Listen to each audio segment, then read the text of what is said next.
السلام عليكم وعليكم السلام. அருமையானவர்களே, மகத்துவமும் சிறப்பும் வாய்ந்த அல்லாஹிற்கு மிகவும் பிடித்தமான துல்ஹஜ் மாதத்தின் துவக்க முதல் 10 நாட்களின் சிறப்பு வாய்ந்த ஜும்மா நாளில் நாம் அமர்ந்திருக்கிறோம். அல்ஹம்துலில்லாஹ். துல்ஹஜ் மாதத்தின் முதல் 10 நாட்களை பற்றி அல்லாஹு தஆலா இப்படி கூறுகிறான். வல் ஃபஜ்ர், அதிகாலை நேரத்தின் மீது, காலத்தின் மீது சத்தியமாக. வலையாலின் அஷ்ர், மேலும் 10 இரவுகளின் மீது சத்தியமாக என்பதாக 89வது அத்தியாயம் சூரத்துல் ஃபஜ்ர் அத்தியாயத்தில் அல்லாஹு தஆலா குறிப்பிடுகின்றான். எனவே படைத்த இறைவனை சத்தியமிட்டு கூறிய கண்ணியமிக்க அந்த நாட்களில் நாம் இருக்கிறோம். 10 இரவுகள் என்று இங்கு குறிப்பிடுவது துல்ஹஜ் மாதத்தினுடைய முதல் 10 நாட்களாகும். நாம் சங்கையான இந்த மாதத்தின் அரஃபா நாளையும் தியாக திருநாளையும் ஐயாமு தஷ்ரீக்குடைய நாட்களையும் எதிர்பார்த்து காத்திருக்கிறோம். அந்த நாட்களின் சங்கையை, மகத்துவத்தை நாம் அறிந்தே வைத்திருக்கிறோம். இந்த ஜும்மாவுடைய நாளில் நாம் அந்த சங்கை மகத்துவத்தை ஒரு முறை நினைவுபடுத்திக் கொள்வோம் இன்ஷா அல்லாஹ். அருமையானவர்களே, அரஃபா நாள் என்பது இஸ்லாமிய வரலாற்றில் மிகவும் முக்கியத்துவம் வாய்ந்த ஒரு நாளாக அமைந்திருக்கிறது. ஒன்றாவது, அல்லாஹ் புகழ்ந்து பேசும் நாள் இந்த அரஃபாவினுடைய நாள். நபிகள் பெருமானார் ஸல்லல்லாஹு அலைஹி வஸல்லம் அவர்கள் சொன்னார்கள், நிச்சயமாக அல்லாஹு தஆலா அரஃபா தினத்தின் மாலையில் அரஃபாவிற்கு வந்திருக்கக்கூடிய மக்களை குறித்து தன்னுடைய வானவர்களிடத்தில், மலக்குமார்களிடத்தில் புகழ்ந்து பேசுகிறான் என்றார்கள் நபிகள் பெருமானார் ஸல்லல்லாஹு அலைஹி வஸல்லம் அவர்கள். உன்துரு இலா இபாதி அதௌனி ஷுஅஸன் குபுரா, எனது வானவர்களே, மலக்குகளே, எனது அடியார்களை நோக்கி பாருங்கள்.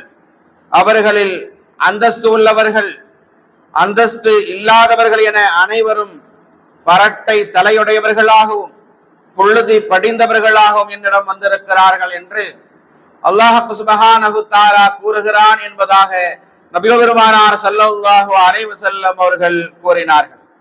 இரண்டாவது, அடியார்கள் நரக விடுதலை பெறும் மகத்தான நாள் இந்த அரஃபாவினுடைய நாள். ஆயிஷா ரலியல்லாஹு அன்ஹா அவர்கள் அறிவிக்கிற செய்தி, நபிகள் பெருமானார் ஸல்லல்லாஹு அலைஹி வஸல்லம் அவர்கள் சொன்னார்கள், மா மின் யௌமின் அக்ஸர மின் அய்யுதிகல்லாஹு ஃபீஹி அப்தன் மினன் நார். அல்லாஹ் சுப்ஹானஹு தஆலா அதிகமாக தனது அடியார்களை நரகத்திலிருந்து விடுதலை செய்யக்கூடிய தினம் மின் யௌமின் அரஃபா, அரஃபா தினத்தை விட வேறு தினம் இருக்க முடியாது என்று நபிகள் பெருமானார் ஸல்லல்லாஹு அலைஹி வஸல்லம் அவர்கள் கூறினார்கள் என்பதாக ஆயிஷா ரலியல்லாஹு அன்ஹா அவர்கள் அறிவிக்கிறார்கள். இது சஹீஹ் முஸ்லிமிலே இடம்பெற்றிருக்கிறது. அதனால்தான் ஷைத்தான் இருக்கிறானே, தன்னுடைய நெஞ்சிலும் மார்பிலும் தலையிலும் அடித்து கொண்டு ஒப்பாரி வைத்து அதிகமாக அழக்கூடிய தருணங்கள் என்று சில உண்டு. அதில் இந்த அரஃபாவினுடைய தினமும் அதில் அடங்கும் என்பதை நாம் விளங்கிக் கொள்ள வேண்டும். மூன்றாவதாக, சிறந்த துஆ இடம்பெற்றுள்ள நாள் இந்த அரஃபாவினுடைய நாள். நபிகள் பெருமானார் ஸல்லல்லாஹு அலைஹி வஸல்லம் அவர்கள் சொன்னார்கள், கைரு துஆ, துஆக்களில் மிகவும் சிறந்த துஆ துஆஉ யௌமின் அரஃபா, அரஃபாவினுடைய தினத்தில் செய்யப்படக்கூடிய துஆ.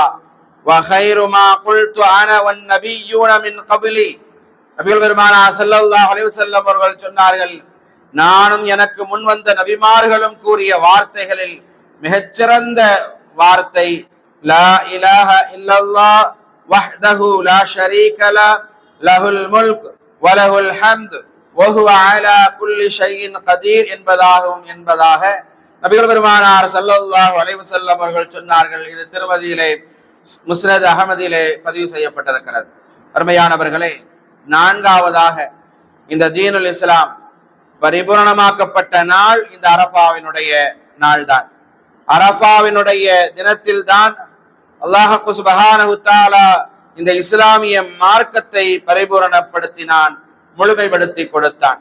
உமர் ரலியல்லாஹு அன்ஹு அவர்கள் அறிவிப்பார்கள், யூதர் ஒருவர் உமர் ரலியல்லாஹு அன்ஹு அவர்களிடத்திலே வந்து, யா அமீருல் முஃமினீன் அவர்களே, உங்களுடைய புத்தகத்தில் அதாவது குர்ஆனில் ஒரு வசனம் இருக்கிறது.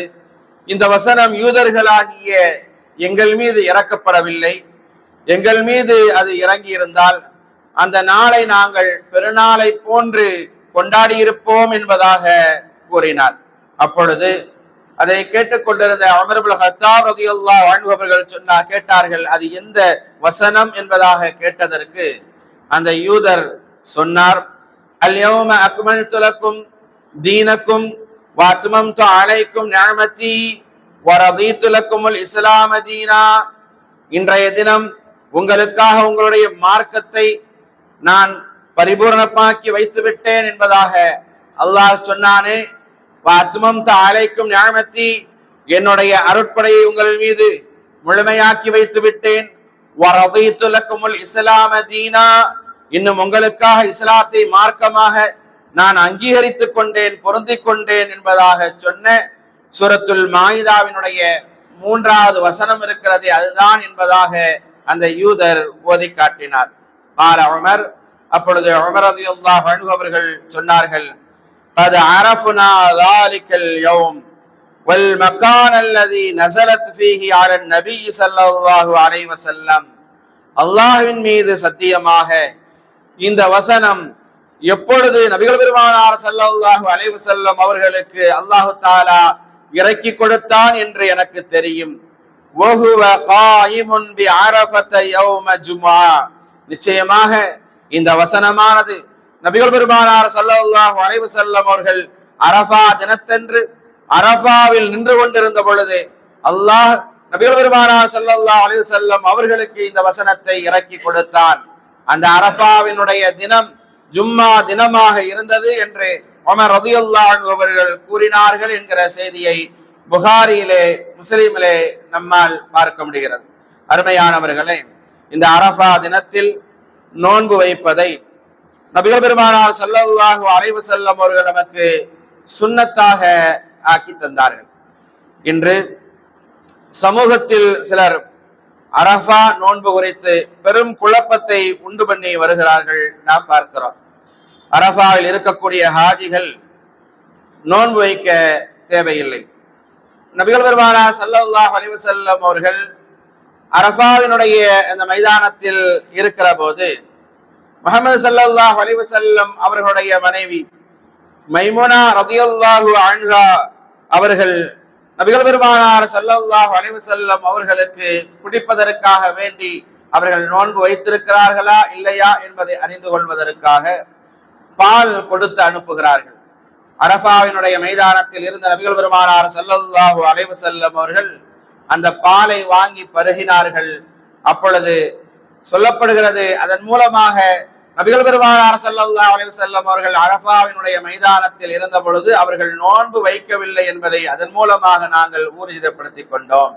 எனவேதான் அரஃபாவினுடைய மைதானத்தில் யார் தங்குகிறார்களோ அவர்கள் அந்த அரஃபாவினுடைய அந்த நாளில் நோன்பு வைக்க தேவையில்லை என்பதை புகாரியிலே நம்மால் பார்க்க முடியும். ஹாஜிகள் அல்லாத மற்றவர்கள் அரஃபா நாளில் நோன்பு வைப்பதற்கு நபிகள் பெருமானார் ஸல்லல்லாஹு அலைஹி வஸல்லம் அவர்கள் ஆர்வமூட்டினார்கள். சொன்னார்கள், ரசூலுல்லாஹி ஸல்லல்லாஹு அலைஹி வஸல்லம், சியாமு யௌமின் அரஃபத அஹ்தஸிபு அலல்லாஹி அயுகஃபிர ஸனத்தல்லதி கப்லஹு வஸனத்தல்லதி பஅதஹு. அரஃபா நாளில் நோன்பு வைப்பது அதற்கு முந்தைய ஆண்டு மற்றும் அதற்கு பிந்தைய ஆண்டு பாவங்களுக்கு பரிகாரமாக அமையும் என்பதாக நபிகள் நாயகம் ஸல்லல்லாஹு அலைஹி வஸல்லம் அவர்கள் சொன்ன செய்தி முஸ்லிமிலே பதிவு செய்யப்பட்டிருக்கிறது. அபூ கத்தாதா ரலியல்லாஹு அன்ஹு அவர்கள் இந்த ஹதீஸை அறிவிக்கிறார்கள். இந்த ஹதீஸில் அரஃபா நாளில் நோன்பு வைத்தால் பாவங்கள் மன்னிக்கப்படும் என்று கூறப்படுகிறது. சரி, அந்த அரஃபாவினுடைய நாள் எது? அரஃபாவில் ஹாஜிகள் கூடும் அந்த நாளா அல்லது துல்ஹஜ் பிறை 9வது நாளா? துல்ஹஜ் பிறை துல்ஹஜ் மாதம் பிறை 9வது நாளே அரஃபாவினுடைய நாளாகும். அவரவர் பகுதியில் பிறை பார்க்கப்பட்டு எப்போது துல்ஹஜ் மாதம் பிறை 9 வருகின்றதோ அந்த நாளே அவருக்கு அரஃபாவினுடைய நாள் என்பதே நபிகள் பெருமானார் ஸல்லல்லாஹு அலைஹி வஸல்லம் அவர்களுடைய காலத்து நடைமுறையாக இருந்திருக்கிறது. நபிகள் பெருமானார் ஸல்லல்லாஹு அலைஹி வஸல்லம் அவர்கள் மதீனாவில் 13 வருட காலங்கள் வாழ்ந்தார்கள். இந்த காலகட்டத்தில் மக்காவில் ஹாஜிகள் எப்போது கூடுகிறார்கள் என்று பார்த்து அன்றைய நாளில் தான் மற்ற பகுதியில் உள்ளவர்களும் நோன்பு நோக்க வேண்டும் என்று கூறியதாக வரலாற்றிலே எந்த ஒரு சான்றையும் நம்மால் பார்க்க முடியவில்லை. அப்படி இருக்குமே ஆனால் நபிகள் பெருமானார் ஸல்லல்லாஹு அலைஹி வஸல்லம் அவர்கள் மதீனாவில் இருந்து ஒருவரை மக்காவிற்கு அனுப்பி ஹாஜிகள் எப்போது கூடுகிறார்கள் என்பதை பார்த்துவிட்டு வருமாறு கூறியிருப்பார்கள்.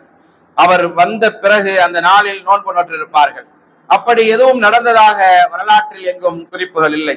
ஆனால் ஹதீஸ்களில் இவ்வாறு நபிகள் பெருமானார் ஸல்லல்லாஹு அலைஹி வஸல்லம் அவர்கள் செய்ததாக எந்த ஒரு சம்பவத்தையும் நம்மால் பார்க்க முடியவில்லை. முதல் பிறைக்கும் அரஃபாவிற்கும் இடையிலே 8 நாட்கள் இடைவெளி இருக்கிறது என்பதையும் நாம் கவனிக்க வேண்டும். இந்த 8 நாட்கள் இடைவெளியில் முஹம்மது ஸல்லல்லாஹு அலைஹி வஸல்லம் அவர்கள் மக்காவிற்கு ஆள் அனுப்பி விசாரித்து ஊர்ஜிதப்படுத்த வாய்ப்புகள் இருந்தும் கூட நபிகள் பெருமானார் ஸல்லல்லாஹு அலைஹி வஸல்லம் அவர்கள் அப்படி செய்தார்களா என்றால் அப்படியான எந்த முயற்சியிலும் ரசூலுல்லாஹி ஸல்லல்லாஹு அலைஹி வஸல்லம் அவர்கள் ஈடுபட்டதாக எந்த தரவுகளும் நபிமொழிகளிலும் அது இடம்பெறவில்லை என்பதை நாம் கவனத்தில் கொள்ள வேண்டும். ஹாஜிகள் அரஃபாவில் கூடும் நாள்தான் உலகம் முழுமைக்கும் அரஃபாவினுடைய நாள் என்று ஒருவர் கூறினால் இந்த விஷயத்தில் அல்லாஹ்வின் தூதர் ஸல்லல்லாஹு அலைஹி வஸல்லம் அவர்கள் தவறழைத்து விட்டார்கள் என்று நபிகள் பெருமானார் ஸல்லல்லாஹு அலைஹி வஸல்லம் அவர்கள் மீது அபாண்டமாக பழி சுமத்துகிறார்கள் என்பதை நாம் கவனத்தில் கொள்ள வேண்டும். காரணம், அல்லாஹ்வின் தூதர் ஸல்லல்லாஹு அலைஹி வஸல்லம் அவர்கள் எப்படி அரஃபா நாளை முடிவு செய்தார்களோ அப்படி முடிவு செய்வதை தவறு என்று சொல்லும் எந்த கருத்தும் வழிகேடான பிழையான கருத்தாகும் என்பதை நாம் தெளிவாக புரிந்து கொள்ள கடமைப்பட்டிருக்கிறோம். ஒரு பேச்சுக்கு இவர்கள் சொல்லுவது போன்று ஹாஜிகள் அரஃபாவில் கூடும் நாளே உலகின் அனைத்து பகுதி மக்களுக்கும் அரஃபாவினுடைய நாள் என்று நாம் வைத்துக் கொண்டால் உலகில் பல பகுதி மக்களுக்கு அரஃபா நோன்பு என்கிற பாக்கியமே கிடைக்காமல் போய்விடும். ஹாஜிகள் சுபுகிற்கு பிறகிலிருந்து மகரிபுக்கு முன்னர் வரை அந்த அரஃபாவினுடைய மைதானத்தில் கூடியிருப்பார்கள். மகரிபுக்கு பிறகு அங்கிருந்து புறப்பட்டு சென்று விடுவார்கள். இதுதான் ஹாஜிகளின் அரஃபாவினுடைய அந்த நாள். அமெரிக்காவை பொறுத்தவரை ஹாஜிகள் அரஃபாவில் கூடும் நேரத்தில் மகரிபை அடைந்திருப்பார்கள்.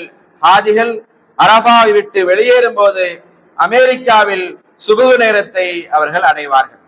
அரஃபாவில் கூடியிருக்கும் நேரத்தில் நோன்பிருக்க வேண்டும் என்று பொருள் செய்தால் அமெரிக்காவில் இரவு நேரத்தில் தான் நோன்பு நோக்க வேண்டும். இரவு நேரத்தில் நோன்பு நோக்க முடியுமா?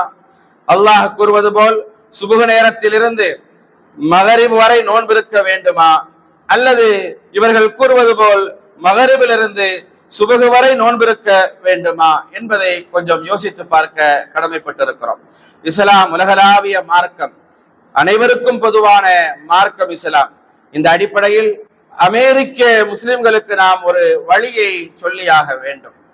அதாவது அரஃபாவில் சுபுகுக்கு பின் ஹாஜிகள் தங்குகிறார்கள். அந்த நேரம் அமெரிக்காவில் மகரிப் நேரமாகும். மகரிப் நேரத்தில் நோன்பு வைக்க முடியாது.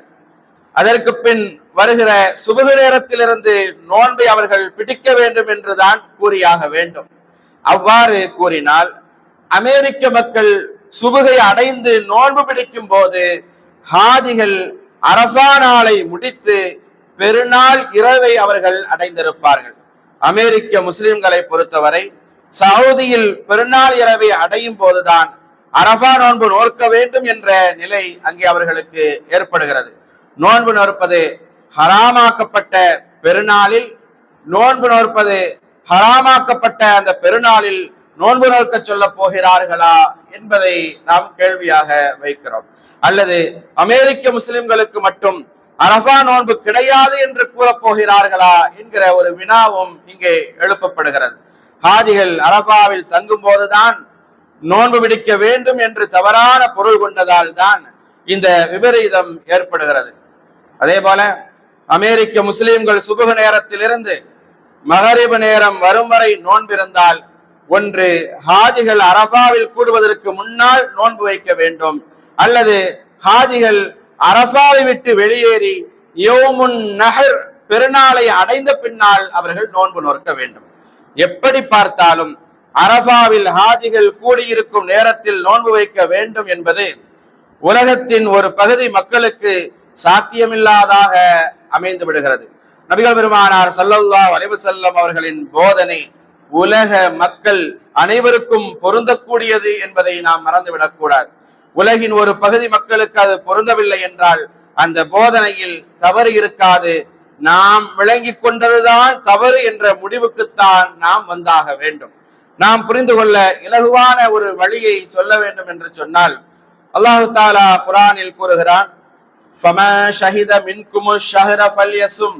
ரமலானினுடைய நோன்பை குறித்து பேசி வருகிற அந்த வசனத்தில், உங்களில் யார் அந்த மாதத்தை ரமலானை அடைகிறாரோ அவர் அதில் நோன்பு நோற்றுக் கொள்ளட்டும். வமன் கான மரீதன் அவ் அலா சஃபரின் ஃபஇத்தத்தும் மின் ஐயாமின் உஹர். நோயாளியாகவோ பயணத்திலோ இருப்பவர் வேறு நாட்களில் கணக்கிட்டுக் கொள்ளலாம் என்பதாக 2வது அத்தியாயம் 185வது வசனத்தில் அல்லாஹு தாலா நோன்பு பற்றிய சட்டத்தை சொல்கிறார். பிறை சம்பந்தமான முக்கியமான ஆதாரமாக இந்த வசனம் அமைந்திருக்கிறது. இந்த வசனத்தில் கூறப்பட்டுள்ள ஃபமன் ஷஹித மின்குமு ஷஹ்ர என்ற அந்த பதத்தை ஆராய்ந்து பார்த்தால், ரமலான் மாதத்தில் நோன்பு நோற்பது கடமை என்ற கருத்து அதில் வந்து விடுகிறது. உங்களில் யார் அந்த மாதத்தை அடைகிறாரோ என்ற வாசகம் இல்லாமலேயே அந்த அர்த்தம் நமக்கு கிடைத்துவிடும். அப்படியானால் இந்த சொற்றொடரின் பயன் என்ன என்பதை நாம் சிந்திக்க வேண்டும். நடைமுறை வழக்கத்தில் இது போன்ற வார்த்தைகளை யாருமே பயன்படுத்துவதில்லை. ஃபமன் ஷஹித மின்குமு ஷஹ்ர, உங்களில் யார் அம்மாதத்தை அடைகிறாரோ, யார் அந்த மாதத்தை அடைகிறாரோ, ரமலான் மாதத்தில் நோன்பு கடமை என்பதுடன் வேறு ஏதோ ஒரு செய்தியும் சொல்வதற்காகவே இந்த வார்த்தைகளை அல்லாஹ் சுப்ஹானஹு வ தஆலா பயன்படுத்தி இருக்க வேண்டும். ஏனெனில் தேவையற்ற வார்த்தைகளை பயன்படுத்துவதை விட்டும் அல்லாஹ் சுப்ஹானஹு வ தஆலா அவன் தூய்மையானவனாக இருக்கிறான். உங்களில் யார் அந்த மாதத்தை அடைகிறாரோ என்ற வாசகத்தில் இறைவன் கூற வருகிற செய்தி என்ன என்பதை இப்போது நாம் ஆராய்ந்து பார்க்கலாம். உங்களில் யார் அந்த மாதத்தை அடைகிறாரோ என்றால், உங்களில் அந்த மாதத்தை அடையாதவர்களும் இருப்பார்கள் என்றுதான் நாம் பொருள் கொள்ள வேண்டும். இந்த வசனங்களில் மட்டுமின்றி திருக்குர்ஆனினுடைய எந்த வசனங்களில் எல்லாம் யார் அடைகிறாரோ யார் போகிறாரோ என்பது போல் பயன்படுத்தப்பட்டுள்ளதோ அத்தனை இடங்களையும் இப்படித்தான் நாம் புரிந்து கொள்ள முடியும். அல்லாஹு தாலா குர்ஆனில் சொல்வான், ஃபமன் தபிய ஹுதாய ஃபலா ஹௌஃபுன் அலைஹிம் வலா ஹும் யஹ்ஸனூன். நேர்வழி பெறுபவர்கள் பெறாதவர்கள் என இரு சாரார்கள் இருக்கும் போதுதான் இந்த வாசகத்தை சொல்ல முடியும். நேர்வழி பெற்றவர்களும் இருக்கிறார்கள், பெறாதவர்களும் இருக்கிறார்கள். இங்கே அல்லாஹு தாலா சொல்கிறான், ஃபமன் தபிய ஹுதாய, யார் எனது வழியை பின்பற்றுகிறாரோ என்று கூற முடியும். பின்பற்றாதவர்களும் இருக்கிறார்கள் என்பதை இதன் மூலம் நம்மால் விளங்கிக் கொள்ள முடியும். ஹஜ்ஜை மேற்கொள்பவர்களும் ஹஜ்ஜை மேற்கொள்ளாதவர்களும் இருக்கும் போதுதான் அல்லாஹு தாலா இப்படி சொல்கிறான், ஃபமன் ஃபரல ஃபீஹின்னல் ஹஜ்ஜ, யார் ஹஜ்ஜை மேற்கொள்கிறாரோ, ஹஜ்ஜை மேற்கொள்ளாதவர்களும் இருக்கிறார்கள் என்பதனால் தான் அல்லாஹு தஆலா இந்த இடத்தில் ஃபமன் ஃபரல ஃபீஹின்னல் ஹஜ்ஜ, யார் ஹஜ்ஜை மேற்கொள்கிறாரோ என்பதாக 2வது அத்தியாயம் 197வது வசனத்தில் கூறுகிறார். குர்பானி பிராணியை பெற்றுக்கொள்பவர்களும் குர்பானி பிராணியை பெற்றுக் கொள்ளாதவர்களும் இருக்கும் போதுதான் அல்லாஹு தஆலா சொல்கிறார், யார் குர்பானி பிராணியை பெற்றுக் கொள்ளவில்லையோ என்பதாக 2வது அத்தியாயம் 196வது வசனத்தில் அல்லாஹு தஆலா இப்படி பேசுகிறார். இந்த நடையில் இன்னும் பல வசனங்களை குர்ஆனிலும் நபிகள் பெருமானார் ஸல்லல்லாஹு அலைஹி வஸல்லம் அவர்களுடைய ஹதீஸ்களிலும் நம்மால் பார்க்க முடிகிறது. மனிதர்களின் பேச்சு வழக்கிலும் இத்தகைய வார்த்தை பிரயோகங்களை நம்மால் பார்க்க முடியும். அல்லாஹ்வின் வேதத்தில் தேவையில்லாத ஒரு வார்த்தை கூட இருக்காது என்பதை நெஞ்சில் இருத்தி நாம் ஆராய்வதற்கு கடமைப்பட்டிருக்கிறோம். அம்மாதத்தை ஒருவர் அடைந்திருக்கும் போது மற்றவர் அடைந்திருக்க மாட்டார். அந்த மாதத்தை ஒருவர் அடைந்திருக்கும் போது மற்றவர் அடைந்திருக்க மாட்டார். ஒருவர் ரமலானை அடைந்த பின் இன்னொருவர் ரமலானை அடைவார். இப்படி இருந்தால் மட்டுமே யார் ரமலானை அடைகிறாரோ என்று கூற முடியும். அனைவரும் ஒரே நேரத்தில் ரமலானை அடைகிறார்கள் என்று வைத்துக் கொள்வோம். எல்லோருமே அடைந்திருக்கும் போது உங்களில் யார் அடைகிறாரோ என கூறுவது வீணான வார்த்தை பிரயோகமாக அமைந்துவிடும். அல்லாஹு தாலா குர்ஆனில் வீணாக எந்த ஒரு வார்த்தையும் உபயோகப்படுத்த மாட்டான் என்பதை நாம் கவனத்தில் கொள்ள வேண்டும். இல்ல, மரணித்தவர் ரமலானை அடைய மாட்டார், உயிரோடு உள்ளவர்கள் ரமலானை அடைவார் அல்லவா, இதைத்தான் இறைவன் கூறியிருக்கலாம் அல்லவா என்று இங்கே நாம் கூற முடியாது. ஏனென்றால் குர்ஆனில் என்பது அது உயிருள்ளவர்களை பார்த்து பேசக்கூடியது. உயிருள்ளவர்களை அது எச்சரிக்கை செய்வதாகத்தான் குர்ஆன் இருக்கிறதே தவிர உயிருற்றவர்களை பார்த்து அந்த குர்ஆன் பேசவில்லை என்பதை நாம் விளங்கியாக வேண்டும். உங்களில் என்று முன்னிலையில் பேசப்படுவது உயிருள்ளவர்களை நோக்கித்தான் பேசுவோமே தவிர உயிரற்றவர்களை நாம் பேச மாட்டோம். எனவே உயிருள்ளவர்களில் தான் ரமலானை அடைந்தவர்களும் அடையாதவர்களும் இருப்பார்கள் என்பதை நாம் விளங்கிக் கொள்ள வேண்டும். நோன்பு மட்டுமில்லாமல் குர்ஆனில் கூறப்பட்ட எல்லா கட்டளைகளும் உயிரோடு உள்ளவர்களுக்குத்தான். எனவே நுண்ணறிவாளனாகிய அல்லாஹ் உங்களில் உயிரோடு உள்ளவர்கள் நோன்பு நோக்க வேண்டும், செத்தவர்கள் நோன்பு நோக்க தேவையில்லை என்று கூறுவானா? யார் அம்மாதத்தை அடைகிறாரோ என்பதை கண்டுகொள்ளாமல் செல்பவர்களை விட இப்படி விவேகமற்ற விளக்கம் தருபவர்கள் தான் குர்ஆனை அதிகமாக அவமதிப்பவர்கள் என்பதை நாம் மனதிலே பதிய வைத்துக் கொள்ள வேண்டும். அதாவது உலகில் உயிரோடு வாழக்கூடிய மக்களில் ரமலானை அடைந்தவர்களும் இருக்கலாம், அடையாதவர்களும் இருக்கலாம். அடைந்தவர் நோன்பு விடியுங்கள், அடையாதவர் எப்போது அடைகிறாரோ அப்போது நோன்பு விடியுங்கள் என்பதே இதனுடைய கருத்தாக இருக்க முடியும். அருமையானவர்களே, ஒருவர் அடைந்து மற்றவர் அடையாமல் இருப்பாரா? அது எப்படி? அறிவியல் அறிவு வளராத காலத்தில் இவ்வாறு கேட்கலாம், உலகம் தட்டு என்று எண்ணிக்கொண்டிருந்த காலத்தில் இவ்வாறு கேட்கலாம். இன்றைக்கு அதை கேட்க முடியாது. யார் அம்மாதத்தை அடைகிறாரோ என்ற இறைவசனத்தில் இருந்தும் விஞ்ஞான அடிப்படையிலும் உலகில் அனைவரும் ஒரே நேரத்தில் மாதத்தை அடைவதில்லை என்பதை நாம் தெரிந்து கொண்டோம். மாதத்தை அடைவதில் வித்தியாசம் இருக்கிறது என்றால் 9வது பிறையை அடைவதிலும் வித்தியாசம் இருக்கத்தான் செய்யும் என்பதை நாம் புரிந்து கொள்ள வேண்டும். எனவே அரஃபா நோன்பை எப்படி புரிந்து கொள்ள வேண்டும் என்றால், மக்காவில் என்றைக்கு துல்ஹஜ் பிறை 9ஆக இருக்குமோ அன்று மக்காவில் அரஃபா நாள். நமக்கு துல்ஹஜ் பிறை 9 என்றோ அன்றைக்குத்தான் நமக்கு அரஃபா நாள். இதுதான் அந்த ஹதீஸினுடைய பொருள் என்பதை நாம் விளங்கிக் கொள்ள வேண்டும். இதில் குழப்பமடைய தேவையில்லை. எந்த ஒரு விஷயமாக இருந்தாலும் அதை நாம் இருக்கிற நவீன உலகத்தில் இருந்து மட்டுமே பார்க்க கூடாது. நபிகள் பெருமானார் ஸல்லல்லாஹு அலைஹி வஸல்லம் அவர்களுடைய காலத்தில் அவர்கள் எப்படி நடைமுறைப்படுத்தினார்கள் என்பதையும் நாம் பார்க்க வேண்டும். நபிகள் பெருமானார் ஸல்லல்லாஹு அலைஹி வஸல்லம் அவர்கள் மதீனாவில் இருந்தபோது ஹாஜிகள் அரஃபாவில் கூடியுள்ளார்கள். அரஃபாவில் ஹாஜிகள் கூடிய செய்தியை அறிந்து அதன் அடிப்படையில் நபிகள் பெருமானார் ஸல்லல்லாஹு அலைஹி வஸல்லம் அவர்கள் நோன்பு வைக்கவில்லை. தங்களுடைய பகுதியில் பார்க்கப்பட்ட பிறையின் அடிப்படையில் தான் அரஃபா நாள் நோன்பை தீர்மானித்தார்கள் என்பதை நாம் விளங்கியாக வேண்டும். எனவே இன்ஷா அல்லாஹ் இந்த வருடம் 16/6/2024 ஞாயிற்றுக்கிழமை நமக்கு பிறை 9ஆக இருக்கிறது. அந்த தில்ஹஜ் பிறை 9 வருகிற ஞாயிற்றுக்கிழமை அன்றுதான் நாம் அரஃபாவினுடைய நோன்பை நோக்க வேண்டும் என்பதை நாம் எந்த விதமான சந்தேகமும் இல்லாமல் மனதில் ஆழமாக பதிய வைத்துக் கொள்ள வேண்டும். இல்ல, நான் எந்த நாளா இருந்தா என்ன, நான் பிற 8லயும் வச்சுக்கிறதே 9லயும் வச்சுக்கிறேன் அப்படின்னும் இல்ல, அன்னைக்கு வேற யாரோ பெருநாள் கொண்டாடிக்கிட்டு இருக்கிறாங்க, பெருநாள் அன்னைக்கு நோன்பு வைக்கிறது ஹராம்னு சொல்லுதாங்க இல்லையா, அதனால முன்னாடி ஒரு நாள் நான் வச்சுட்டு போறேன் அப்படின்னும் நம்ம குழம்ப வேண்டிய தேவையில்லை. பெருநாள் என்று சொன்னால் அதற்கு முன்னால் வரக்கூடிய அந்த நாளை நீங்கள் பெருநாள் என்பதாக ஏற்றுக்கொண்டால் யார் ஏற்றுக்கொள்கிறார்களோ அவர்களுக்குத்தான் அது அன்றைய தினம் பெருநாளை தவிர நீங்கள் திங்கட்கிழமை தான் பெருநாள் கொண்டாட போகிறீர்கள் என்று சொன்னால் உங்களுக்கு அந்த ஞாயிற்றுக்கிழமையினுடைய பெருநாள் உங்களை கட்டுப்படுத்தாது, அது உங்களுக்கு ஹராமாக ஆகாது என்பதை கவனத்தில் வைத்துக் கொள்ள வேண்டும். இங்கே பிறை பார்க்கப்பட்டதின் அடிப்படையில் நபிகள் பெருமானார் ஸல்லல்லாஹு அலைஹி வஸல்லம் அவர்களுடைய நபி வழியினுடைய அடிப்படையில் நமக்கு அரஃபாவினுடைய அந்த நோன்பு நாள் என்பது துல்ஹஜ் பிறை 9 என்று நமக்கோ அன்றுதானே தவிர, என்றைக்கு எப்பொழுது நாங்கள் எல்லாம் டிவியிலே பார்க்கிறோம் அரபாவினுடைய மைதானத்தில் ஹாஜிகள் எல்லாம் அங்கே கூடியிருக்கிறார்களே, அப்படியானால் இன்றுதானே இப்பொழுதுதானே அரபாவினுடைய நாள், நாம் இங்கே நோன்பு வைக்கலாமே என்கிற இந்த வாதம் அது தேவையில்லாதது. அங்கு ஹாஜிகள் ஒன்று கூடக்கூடிய அந்த தினத்தில் தான் நாம் அரபாவினுடைய நோன்பை வைக்க வேண்டும் என்பது அல்ல. என்றைக்கு உங்களுடைய பகுதியில் பிறை துல்ஹஜ் பிறை 9ஆக இருக்கிறதோ அன்றுதான் நோன்பு வைக்க வேண்டும் என்பதுதான் நபி வழியாக அமைந்திருக்கிறது என்கிற அடிப்படையில் இன்ஷா அல்லாஹ் இந்த வருடம் நமக்கு ஞாயிற்றுக்கிழமை அன்றைக்கு துல்ஹஜ் பிறை 9ஆக அரபாவினுடைய நாளாக இருக்கிறது. அன்றுதான் நாம் நோன்பு வைக்க வேண்டும். அதுதான் நபி வழி என்பதை, அதுதான் சுன்னத்தான் அரபாவினுடைய நோன்பு என்பதை விளங்கி செயல்படுவோம். அல்லாஹு தாலா அருள் புரிவானாக.